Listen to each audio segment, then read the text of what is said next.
وہ ایک صاحب کی انگریز بیوی مسلمان ہوئی تو وہ کلمہ پڑھانے کے لیے کسی مولانا صاحب کے پاس لے کر گئے. مولانا صاحب نے اس کو دیوار کے پیچھے بٹھا دیا, اس انگریز خاتون کو, اور پتہ نہیں اشاروں سے کلمہ, آواز بھی نہیں جا رہی تھی تو وہ اس کو کوئی اشاروں سے کلمہ پڑھائے. وہ بیچارے بہت ہی سیدھے سادے سے ہوں گے, تو وہ انگریز خاتون ڈر گئی نا کہ پتہ نہیں مجھے کوئی بیماری لگی ہوئی ہے جو یہ اتنا دور انہوں نے بٹھایا. اب وہ مولانا صاحب بیچارے اپنے لحاظ سے احتیاط کر رہے ہیں, ان کو جتنا اللہ نے عقل دی, شعور دیا. وہ خاتون تو اس چیز کی عادی نہیں ہے نا, اس نے اس کاف تک تو سنا ہے, اس نے یہ نہیں سنا کہ دو دیواریں درمیان میں, محرم اور نامحرم کے درمیان میں اتنی دیواریں حائل ہونی چاہیے. وہ ڈر گئی. تو وہ کہنے لگے, وہ جب اسلام قبول کیا تو رو رہی تھی, میں سمجھا خوشی میں رو رہی, پتہ چلا وہ ابھی سے رونا اس نے شروع کر دی. کورونا سے نہیں رونا آیا اس کو, اس منظر سے رونا آ گیا. تو اب وہ بیچارے مولانا صاحب, انہوں نے اپنے لحاظ سے بہرحال جو وہ سمجھتے تھے صحیح کیا, لیکن اگر ان تھوڑا سا وہ اس کلچر کو سمجھتے, صحیح ہے نا, اور اسلام کی جو یہاں جتنی گنجائش دی ہے اسلام نے اس کو سمجھتے, تو اتنا ڈراؤنا اسلام بنا کے اس کے سامنے پیش نہ. وہ اپنے لحاظ سے, میں ان پہ طنز نہیں کر رہا, وہ بیچارے گاؤں کے دیہات کے جتنی اللہ نے ان کو سینس دی اس حساب سے کیا. لیکن بھائی ایسے موقع پہ ہمیں جو احادیث ملتی ہیں, خواتین تو نبی صلی اللہ علیہ وسلم کی مجلس میں آ کے کتنے سوالات خواتین نے پوچھے ہیں. میں نے کہا بھائی بخاری کی حدیث ہے, ایک خاتون نبی کی محفل میں آ کے کہا کہ یا رسول اللہ میں آپ سے نکاح کرنا چاہتی ہوں. اب آج اگر کسی مولانا صاحب کوئی بیٹھے ہوئے ہوں اور ان کی محفل میں کوئی خاتون آ کے بولے کہ میں آپ سے نکاح کرنا چاہتی ہوں, تو مولانا صاحب بھی دائرہ اسلام سے خارج, اور وہ خاتون تو دائرہ اسلام سے بالکل ہی خارج. اور یہ ویڈیو اگر یوٹیوب پہ آ گئی تو دونوں کی واٹ لگ گئی کہ نہیں لگی. تو پردہ کرنا ویسے بھی عورت پہ فرض ہے, مرد پہ نہیں ہے.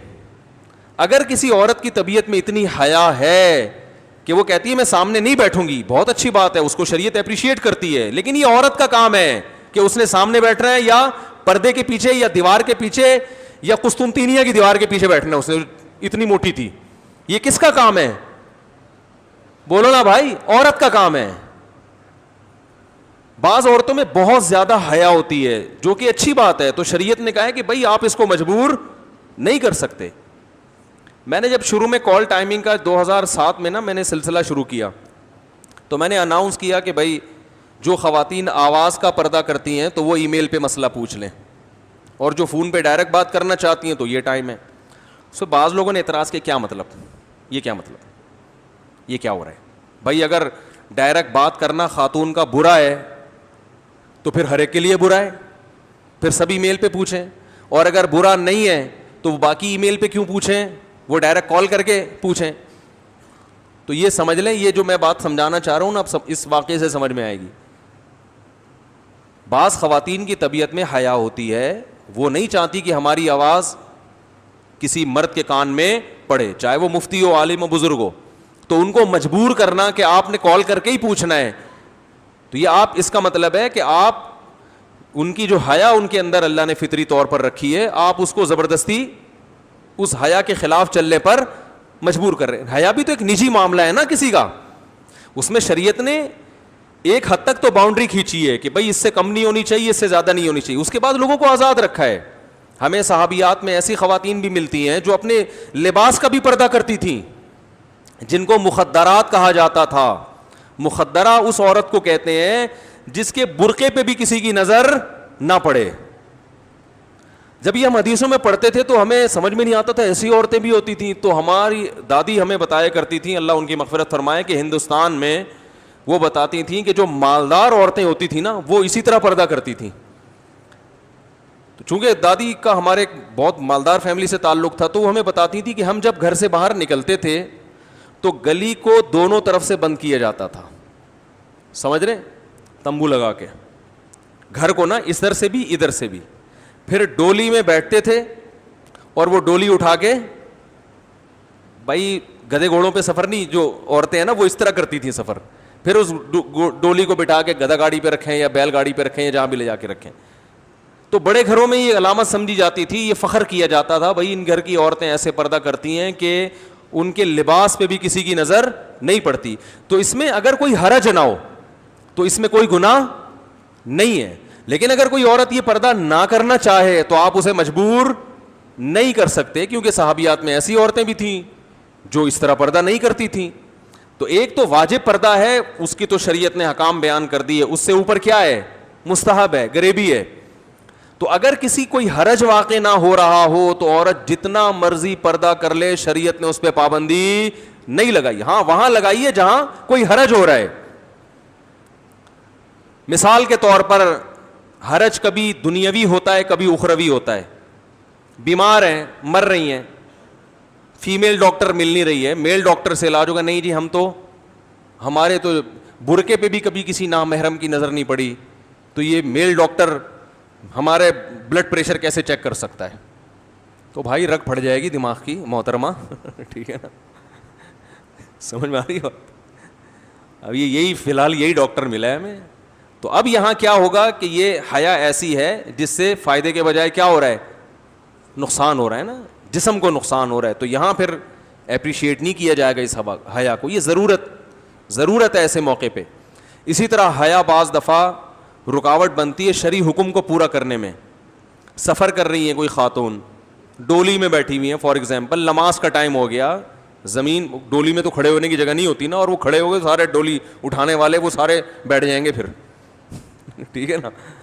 نماز کا ٹائم ہو گیا, ٹرین میں سفر ہو رہا ہے, جہاز میں سفر ہو رہا ہے, نماز کا ٹائم ہو گیا. اب شریعت کہتی ہے بھائی جاؤ وضو کرو, چہرہ دھو اور تمیز سے نماز. نہیں جی ہمیں شرم آ رہی ہے, ایکچولی اتنے سارے جینٹس اور اتنے مردوں کے بیچ میں کیسے نماز پڑھوں گی, میں تو بہت شرم والی ہوں, میرے تو آج تک ناخن کسی نامحرم نے نہیں دیکھا.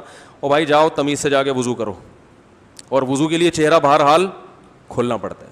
تو جتنا پردے کا انتظام ہوگا لیکن آپ کو نماز پڑھنی پڑے گی. سمجھ میں نہیں آ رہی, میرا خیال ہے بات آ رہی ہے کہ نہیں آ رہی ہے.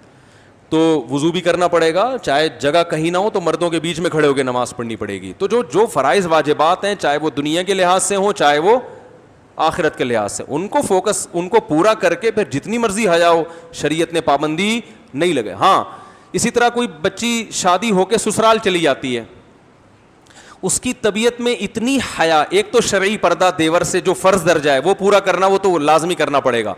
ایک اتنی حیا اس کے اندر ہے, ایکچولی میرے تو برقعے پہ کسی نامحرم کی نظر نہیں پڑی, تو میرے دوپٹے پہ اگر دیور کی نظر پڑ گئی تو میں تو برداشت نہیں کر سکتی, لہذا کنڈی لگا کے, کنڈی میں ایلفی ڈال کے کمرہ بند کر کے بیٹھ گئی.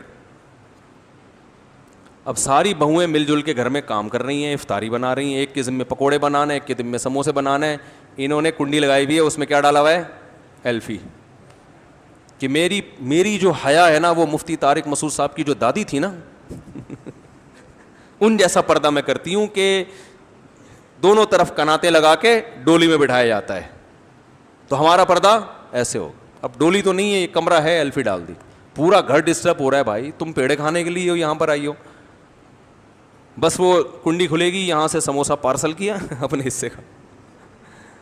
تو جب ایک گھر میں رہتے ہیں تو گھر کے کام کاج میں سب کو مل جل کے شریک ہونا پڑتا ہے. ایسی صورت میں اس بہو سے کہا جائے گا بھائی جو واجب پردہ ہے, فرض پردہ ہے, وہ تو کرنا پڑے گا, جو مستحب ہے اس کو کیا کرو, چھوڑ دو, کیونکہ اس سے گھر میں فساد ہو رہا ہے, لڑائیاں ہو رہی ہیں. باقی بہویں کہیں گی یہ پیڑے کھانے کے لیے آئی ہے, ہم یہاں یہ کچھ بھی نہیں کرتی. 12 گھنٹے سوتی ہیں, اور 12 گھنٹے اس لیے سوتی ہیں کہ وہ مزید 12 تاکہ آرام سے سویا جا سکے, ٹھیک ہے نا. جیسے وہ سوڈانیوں کے بارے میں سنا نا کہ وہ صبح اٹھ کے سب سے پہلے آرام کرتے ہیں, سب سے پہلا کام ان کا کیا ہوتا ہے, آرام کرنا. تو اس لیے یہ جو پردہ جو ہے نا یہ کس کی ذمہ داری ہے, عورت کی. مرد کو شریعت نے پردے کا مکلف نہیں بنایا ہے, مرد کو یہ کہا ہے کہ کسی پر غلط نظریں مت ڈالو.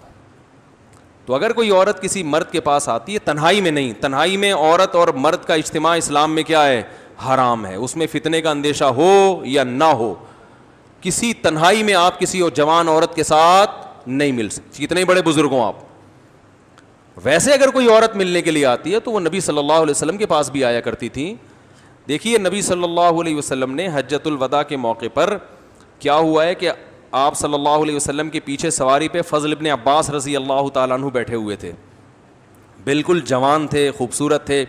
ایک بوڑھا اپنی جوان بیٹی کو لے کر آیا کوئی مسئلہ پوچھنے کے لیے, تو حضرت فضل ابن عباس جو ہے نا اس بچی کی طرف, لڑکی کی طرف دیکھنے لگے.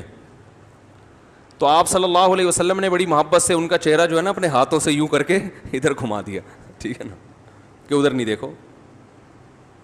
اور آپ نے کیا الفاظ ارشاد فرمائے, رأیت الشاب والشابۃ فخفت علیہما, میں نے ایک جوان لڑکا دیکھا اور جوان لڑکی, مجھے دونوں پہ خطرہ ہوا. خطرہ دونوں طرف سے ہوتا ہے نا, وہ بھی بڑے خوبصورت تھے تو اس کا بھی ڈر تھا کہ یہ لڑکی عشق میں مبتلا ہو سکتی ہے, یہ بھی ڈر تھا. حالانکہ نبی صلی اللہ علیہ وسلم کے چچا زاد بھائی ہیں, اہل بیت میں سے ہیں, لیکن انسان تو انسان ہے نا, پہلے مرد ہوتا ہے, بعد میں وہ کچھ ہوتا ہے, عورت پہلے عورت ہوتی ہے, بعد میں وہ کچھ ہوتی ہے. تو آپ صلی اللہ علیہ وسلم نے ان کے چہرے کو ایسے کر کے پھیر دیا. اس حدیث میں بہت سارے اسباق ملتے ہیں. اس میں یہ بھی ملتا ہے کہ ایسا نہیں ہے کہ آپ نے اس بوڑھے کو کوئی معاذ اللہ کو یوں کر کے گھمایا ہو یا فتویٰ دیا ہو کہ کیا کر رہے ہو ہیں, بچی تمہاری چہرہ کھول کے یہاں کیوں کھڑی ہوئی ہے. تو اتنے کوئی جذباتی جو ہے نا, جو ہمارے ہاں آج کل ہو جاتا ہے. اس حدیث سے بعض علماء نے استدلال کیا ہے کہ چہرہ کھولنا اسلام میں عورت کے لیے جائز ہے, لیکن دوسری حدیثیں بھی ہیں جس میں چہرے چھپانے کا حکم دیا گیا ہے. تو اس لیے فتویٰ تو اسی پر ہے کہ جوان عورت پر چہرہ کا پردہ کرنا واجب ہے. لیکن اگر کوئی لڑکی نہیں کر رہی تو پھر مرد کو جو نظر کی حفاظت کا حکم کیوں دیا جا رہا ہے, اس کی وجہ آپ صلی اللہ علیہ وسلم نے فرمائی کہ مجھے فتنے کا, بولو بھائی, اندیشہ ہے. بعض حالات ایسے ہوتے ہیں کہ یقین ہوتا ہے کہ یہاں فتنہ نہیں ہوگا, عورت بوڑھی ہوتی ہے بعض مرتبہ, یا ایسی کنڈیشن. دیکھو وہاں وہ جو فضل ابن عباس جوان تھے نا, ان کو نبی نے حکم دیا, اور وجہ یہ کیا بیان کی کہ یہ بالکل شاب کہتے, نوجوان کو, صرف جوان کو نہیں کہتے. نوجوانی کے حکام کچھ اور ہیں, ادھیڑ عمر کے حکام کچھ اور ہیں, بڑھاپے کے حکام کچھ اور ہیں. تو میں جب لوگوں کو مسئلہ بتاتا ہوں نا ان سب ان کی عمروں کا, وہ کنوارا ہے تو اس کے حکام کچھ اور ہیں, شادی شدہ ہے تو اس کے حکام کچھ اور ہیں, ایک شادی ہے تو حکام کچھ اور ہیں, 4 بیوی ہیں تو حکام بالکل چینج ہو جاتے ہیں. وہ بیچارہ اپنی بیویوں سے نظریں چھپاتا پھر رہا ہوتا ہے. سمجھ میں آ رہی ہے بات؟ جس کی 4 بیویاں ہوتی ہیں نا, میری ابھی ہے نہیں 4, میرے اوپر فٹ نہ کریں آپ لوگ, جس کی 4 ہوتی ہیں نا 4, اس کو تو بیچارے کو اپنی بیگم کو دیکھنے کے لیے بھی کچھ انرجی کی ضرورت ہوتی ہے.